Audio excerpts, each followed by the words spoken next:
Hi గారు, welcome to our channel. ప్రస్తుతం మనతో పాటు దామో బాలాజీ గారు, సీనియర్ జర్నలిస్ట్, వారితో ఒకసారి మాట్లాడదాం. నమస్కారం సార్. నమస్తే. మహారాష్ట్రలో కూటమి మొన్నే గవర్నమెంట్ ఫామ్ చేసినప్పటికీ ఒక సంక్షోభంలో ఇరుక్కపోయింది, ఒక సంక్షోభాన్ని ఫేస్ చేస్తుంది అంటున్నారు సార్. అంటే అధికారంలోకి వచ్చి ఇప్పటికి 8 రోజులు అయినప్పటికీ సీఎం ఎవరో చెప్పలేకపోతున్నారు.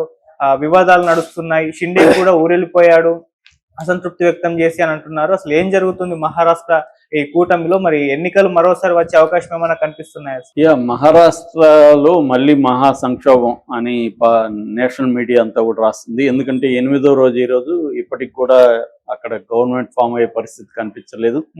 నిన్నటి వరకు కూడా చర్చలు జరుగుతూనే ఉన్నాయి. నిన్న షిండే బాంబే వచ్చాడు, వచ్చి ఢిల్లీ నుంచి ఆయన ఇమీడియట్ గా తన సతారా జిల్లాలో ఉండే తన సొంత ఊరికి వెళ్ళిపోయాడు. సో అలిగాడు అనేది క్లియర్ గా తెలుస్తుంది. అసలు ఏంటి ఈ సంక్షోభం, ఏంది అసలు ఎందుకు జరిగింది అనేది చూస్తే మనకు కానీ కొద్దిగా వెనక్కి వెళ్ళి చూస్తే 2022లో కూడా ఒక సంక్షోభం వచ్చింది. మహారాష్ట్ర క్రైసిస్ అంటే ఇప్పటికీ ఇంటర్నెట్ లో అవే వస్తాయి అన్నమాట. అప్పుడు ఏంటంటే 2019లో శివసేన బీజేపీ కలిసి ఎన్నికలకి వెళ్ళి ఇటు NCP Nationalist Congress party Sharad Pawar ఆధ్వర్యంలో ఉండేది, కాంగ్రెస్ పార్టీ, ఈ రెండు కలిసి అక్కడ ఎన్నికలకి వెళ్ళి అప్పట్లో 2019లో బీజేపీకి 105 వచ్చాయి, శివసేనకి 56 వచ్చాయి, ఇటు ఎన్సిపికి 54, కాంగ్రెస్ పార్టీకి 44 వచ్చాయి. అందువల్ల బీజేపీ శివసేన కలిసి గవర్నమెంట్ ఫామ్ చేసే పరిస్థితి ఉన్నింది.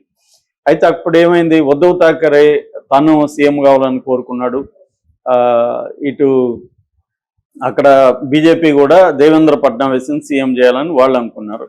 ఈ గొడవల్లో ఏమైందంటే 2.5 సంవత్సరం 50% టైప్లో వాళ్ళు అనుకున్నారు. కానీ బీజేపీ ఒప్పుకోలేదు దానికి. దాంతో ఉద్ధవ్ ఠాకరే ఏం చేశాడు, శివసేన అని ఇటు తీసుకెళ్ళిపోయి కాంగ్రెస్, శరద్ పవార్ పార్టీ, ఉద్ధవ్ ఠాకరే శివసేన పార్టీ, ఈ మూడు కలిసి గవర్నమెంట్ ఫామ్ చేశాయి. అయితే ఏమైంది, మళ్ళీ ఈ షిండే ఏమో అటు వెళ్దామంటాడు బీజేపీతో. దాంతో ఉద్ధవ్ ఠాకరేకి షిండేకి మధ్య గొడవలు మొదలైనవి. దాంతో షిండే ఏం చేశాడు, ఏకనాథ్ షిండే 2/3 ఎమ్మెల్యేలు అతనికి మద్దతు ఇస్తున్నారు. దాంతో వాళ్ళని తీసుకొని అతను ఇటు అజిత్ పవార్ని కూడా తీసుకొని ఈ రెండు నేషనల్ ఎన్సిపి చీలింది, ఇటు శివసేన చీలింది, బీజేపీతో వెళ్ళిపోయి 2022 జూన్ 30 గవర్నమెంట్ ఫామ్ చేశారు. సో అప్పుడేంటంటే బీజేపీకి నిజానికి షిండే కంటే ఎక్కువ వాళ్ళకున్నా తాము గవర్నమెంట్ ఫామ్ చేయాలి కాబట్టి వాళ్ళు షిండేని ముఖ్యమంత్రిగా అంగీకరించారు. ఏకనాథ్ షిండే ముఖ్యమంత్రిగా, ఫడ్నవీస్ డిప్యూటీ సీఎంగా గవర్నమెంట్ ఫామ్ అయింది. అయితే ఇప్పుడు మళ్ళీ ఈ రెండు పార్టీలు కలిసి, అంటే ఇటు 3 పార్టీలు అని చెప్పొచ్చు, ఒకటి అజిత్ పవార్ ఎన్సిపి, ఇటు షిండే వర్గం శివసేన, ఇటు బీజేపీ, 3 కలిసి ఇప్పుడు పోటీ చేశాయి. పోటీ చేసినప్పుడు వీళ్ళకి బీజేపీకి 132, అంటే ఈ కూటమిలో మెజార్టీకి 132 వచ్చాయి, ఇటు షిండేకి 57 వచ్చాయి, ఇటు అజిత్ పవార్ పార్టీకి 41 వచ్చాయి.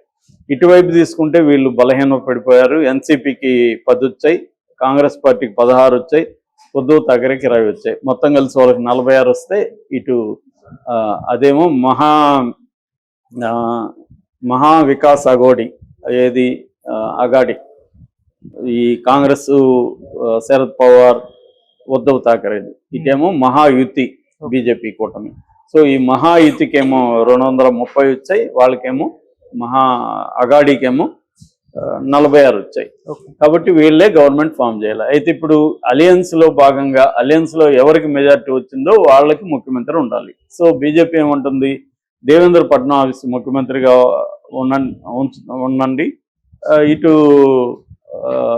షిండే ఉప ముఖ్యమంత్రి, షిండే అండ్ అజిత్ పవార్ ఇద్దరు ఉప ముఖ్యమంత్రులుగా ఉంటారు అనేది వాళ్ళు చెప్పారు. ఇది చర్చలు జరిగాయి. మొన్న కూడా షిండే, అజిత్ పవార్, ఫడ్నవీస్ ముగ్గురు కూడా ఢిల్లీ వెళ్ళి అమిత్ షాతో భేటీ అయ్యారు. ఆ భేటీలు అన్ని తేలాయి. బయటకు వచ్చిన వాళ్ళు మోడీ ఏం చెప్తే అదే నాకు కూడా శిరోధార్యమని షిండే ప్రకటించాడు. సో సమస్య సాల్వ్ అయింది. ఫడ్నవీస్ ముఖ్యమంత్రిగా, వీళ్ళిద్దరూ డిప్యూటీ ముఖ్యమంత్రులుగా గవర్నమెంట్ ఫామ్ చేయబోతున్నారని వచ్చింది. కానీ ఇప్పుడు సడన్ గా ఏమైంది, ఈయన అలిగి వెళ్ళిపోయినట్టుగా తెలుస్తుంది. సో జనాలు చెప్తున్నది ఏమంటే ఈయన ముఖ్యమంత్రిగా తీసుకోవడానికి రెడీగా లేరు, అనేది ఆయన వర్గం, షిండే వర్గం నాయకులు ప్రకటించారు. ఎందుకంటే మొన్నటి వరకు ముఖ్యమంత్రిగా ఉన్నాడు, ఇప్పుడు డిప్యూటీ సీఎంగా ఉండడం ఆయనకి ఇష్టం లేదు. దానికంటే ఆయన హోం అడుగుతున్నాడు, హోంశాఖ ఇవ్వనని. హోంశాఖ ఇవ్వడానికి బీజేపీ ఒప్పుకోవట్లేదు. సో అంటే ఇక్కడ ఏంటంటే ప్రధానంగా నాకు తెలిసి షిండే కూడా ముఖ్యమంత్రి పోస్ట్కి అయితే పోటీ పడకపోవచ్చు. ఎందుకంటే ఆయనకున్నది 57. ఆయన లేకపోయినా కూడా వీళ్ళు అనుకుంటే గవర్నమెంట్ ఫామ్ చేసే పరిస్థితి. బీజేపీ అజిత్ పవార్ కలిస్తే గవర్నమెంట్ ఫామ్ చేస్తారు. షిండేకి అది తెలుసు. కాబట్టి షిండే ఏం చేస్తాడు, ఇప్పుడు వీలైనంత మంచి మంత్రిత్వ శాఖలను తీసుకోవడానికి డిమాండ్ చేస్తున్నాడు. సో ఇక్కడ కేబినెట్ మినిస్టర్ ఎవరెవరికి ఎంత ఇవ్వాలి, ఎన్ని ఇవ్వాలి శాఖలు, ఏ శాఖలు ఇవ్వాలి అనే దాంట్లోనే డిస్ప్యూట్ కనబడుతుంది తప్ప గవర్నమెంట్ ఫార్మేషన్ లో ముఖ్యమంత్రి ప్లేస్ లో డిస్ప్యూట్ అనేది కనిపించలేదు. అయితే ఒక పుకారు కూడా క్రియేట్ చేశారు. అదేంటంటే షిండే వల్లనే మళ్ళీ అధికారంలోకి వచ్చారు. ఎందుకంటే షిండే పెట్టిన కొన్ని పథకాలు, లడికి బహిన్ స్కీము, ఇట్లాంటి కొన్ని పథకాల వల్ల ప్రజలు, ముఖ్యంగా మహిళలు పెద్ద ఎత్తున ఈ మహాయుతి కూటమికి ఓట్లేశారు. కాబట్టి షిండేనే ముఖ్యమంత్రి చేయండి, బీహార్లో మీరు చేయలేదా, బీహార్లో మైనార్టీలో ఉన్న నితీష్ కుమార్ని మీరు ముఖ్యమంత్రిని చేయలేదా, ఇక్కడ కూడా మీరు షిండేనే చేయండి అని షిండే వర్గం గట్టిగా పట్టుబడుతున్నట్టుగా కూడా తెలుస్తుంది. సో మరి కేవలం కీలకమైన శాఖల వరకే అయితే బీజేపీ ఏదో ఒక రకంగా డీల్ చేసి సాటిస్ఫై చేసే అవకాశం ఉంది. ముఖ్యమంత్రిగా పట్టుబడితే మాత్రం సంక్షోభం ఖచ్చితంగా వస్తుంది. దీనివల్ల మళ్ళీ ఎన్నికలు జరుగుతాయంటే ఆ పాజిబిలిటీ అయితే లేకపోవచ్చు. ఎందుకంటే ఇప్పుడు కాంగ్రెస్ కూటమి, అగాడి కూటమి వైపు ఎవరు వెళ్ళే పరిస్థితులు, వాళ్ళకి 46 ఉన్నాయి. కాబట్టి అటు వీళ్ళు వెళ్ళి గవర్నమెంట్ ఫామ్ చేసే పరిస్థితి లేదు. కాబట్టి సర్దుకొని పోవాల్సిందే. సర్దుకొని పోతాడా షిండే, ధిక్కరిస్తాడా అనేది చూడాల్సింది. నాకు తెలిసి అయితే ధిక్కరించే మూడ్లో షిండే లేడు. ఈ అలగతాడు అంటేనే, ఎవడైనా అలిగాడంటేనే వీక్ అని అర్థం. వీక్ కాకపోతే ఎవడు అలగడు. ఎందుకంటే వీక్ కాకపోతే గట్టిగా ఫైట్ చేస్తాడు. అలుగుతున్నాడు అంటే అర్థమేమి, నీతో నేను అలిగానంటే అర్థం నీతో నేను ఈక్వల్గా ఫైట్ చేయలేక అలుగుతానమాట. సో అలగడంలోనే ఒక రకమైన చేతగాంతనం ఉంటుంది. సో ఇతను అలిగాడంటే అర్థం ఏదో ఒకటి చేసి వాళ్ళ దగ్గర, మామూలుగా చిన్నపిల్లలు అలుగుతుంటారు ఆనందం తినకుండా, అంటే వాళ్ళు ఫైట్ చేయలేరు కాబట్టి అలుగుతారు అనమాట. అలాగే తను అలిగి కొంచెం మంచి శాఖల్ని తాను పొందాలన్న ఉద్దేశమే షిండేకి కనబడుతుంది. అది సాధించుకునే పరిస్థితి ఉంది. ఎందుకంటే ఇలాంటి అనేక సంక్షోభాలని బీజేపీ డీల్ చేసింది. బీజేపీ వాళ్ళకి సంక్షోభాలు అనే పెద్ద విషయం కాదు. సంక్షోభాలను వాళ్ళు క్రియేట్ చేస్తూ ఉంటారు. సంక్షోభాలు క్రియేట్ చేసి వాళ్ళు వాటిని సాల్వ్ చేయడం అనేది బీజేపీకి గుజరాత్ దగ్గర నుంచి ఎప్పటి నుంచో ఒక ఎక్స్పీరియన్స్ ఉంది.